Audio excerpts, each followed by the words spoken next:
मंच पर थोड़ा भाई शांति से सुनो, फिर उसके बाद जोर से तालियां बजाओ। देश का बेटा खड़ गया है। मंच पर बैठे हुए नेता राहुल गांधी जी, पवार जी, येचुरी जी, डी राजा जी, शिवाजी, डीएमके के नेता, आरजेडी के नेता और जेडीयू के नेता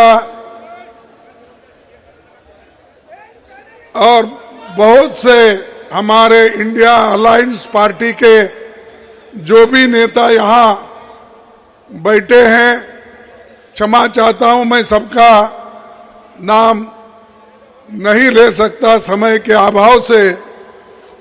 मैं इतना ही कहूंगा कि आज इंडिया अलायंस के सभी नेता यहाँ पर आए, अपनी बात रखे, इसीलिए मैं उनका सबका धन्यवाद करता हूं।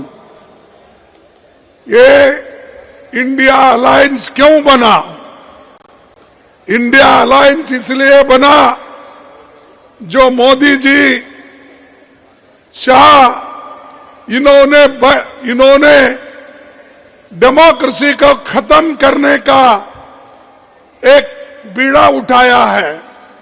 देश के संविधान को खत्म करने का इन्होंने बेड़ा उठाया है।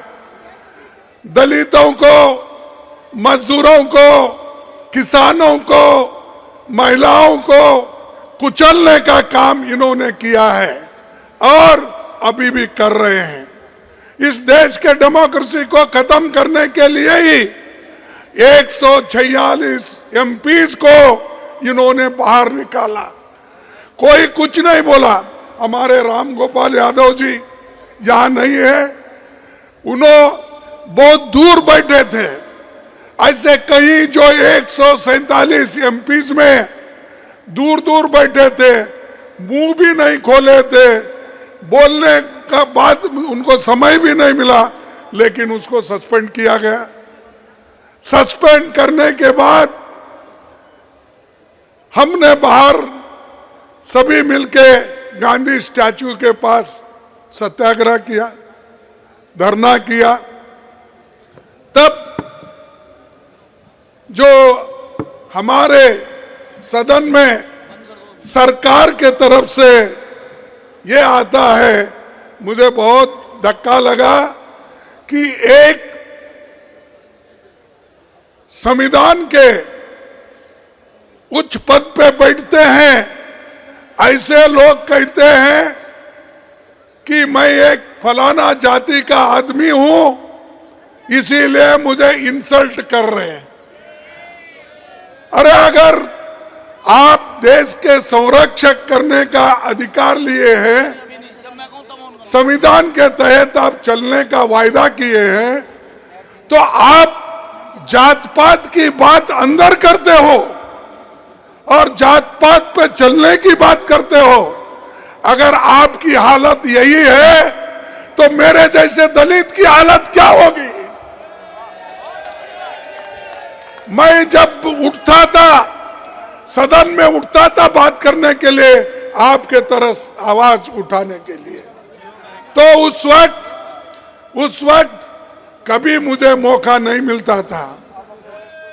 जब कभी भी देश में जब महिलाओं के ऊपर रेप होती है, जब कभी दलितों के ऊपर, दलितों को कुचला जाता है, किसानों को मारा जाता है, मजदूरों को मारा जाता है और संविधान के धज्जे उड़ाए जाते हैं, उस वक्त हम खड़ा होके जब नोटिस देते हैं, नोटिस पढ़ने को भी हमको परमिशन नहीं दिए।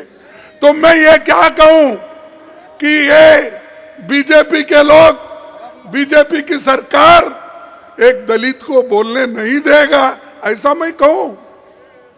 अरे ये तुम संविधान के पद पे बैठे हो और तुम रोते हो।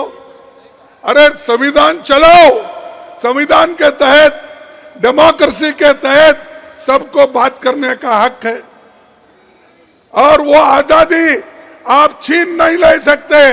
वो आजादी हमको मिली है जवाहरलाल नेहरू से, वो आजादी हमको मिली है महात्मा गांधी से, वो आजादी हमको मिली है डॉक्टर अंबेडकर से। इन्होंने तैयार करके दिया, लाखों लोग कुर्बानी करके आजादी दिलाए और आप लोग, आपके घर में कोई एक चूहा भी नहीं गया आजादी दिलाने के लिए, है गया। और वो हमको कहते हैं देश को ये बर्बाद कर रहे अपोजिशन के लोग, देश को ये लोग यहाँ पर डेमोक्रेसी नहीं चलने देते, ये कहते हैं। सबको बाहर निकाले आप, सभी एमएलए को, सॉरी सभी एमपीज को आपने बाहर निकाला और सभी कानून अनअपोज्ड आपने पास कर लिया।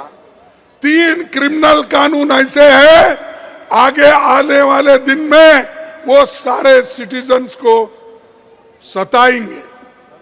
अच्छे कानून को हम स्वागत करते हैं, किसानों के लिए भी ऐसा ही किया, मजदूरों के लिए भी ऐसे ही कानून लाए। तो इसलिए भाइयों हमको लड़ना है और ज्यादा से ज्यादा एक होकर हमको लड़ना है। तो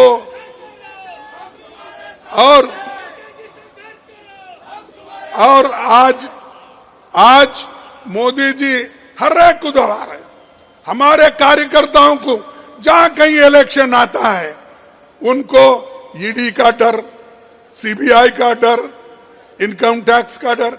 अरे कितने डराते हो? अरे ये अपोजिशन पार्टी कांग्रेस ये डरने वाली नहीं है, झुकने वाली नहीं है। अगर आप कितनी भी कोशिश करो, आप मोदी साहब आप कितनी भी कोशिश करो हमको मिट्टी में दबाने की, हम बीज हैं, बार बार उठने की आदत है हमको। हम तो तुम दबाने की कोशिश करते हो तो हम उठते हैं और देश को बचाने के लिए, संविधान को बचाने के लिए, लोकतंत्र को बचाने के लिए हम सब एक होकर लड़ रहे हैं। मुझे खुशी है कि सारे अपोजिशन के नेता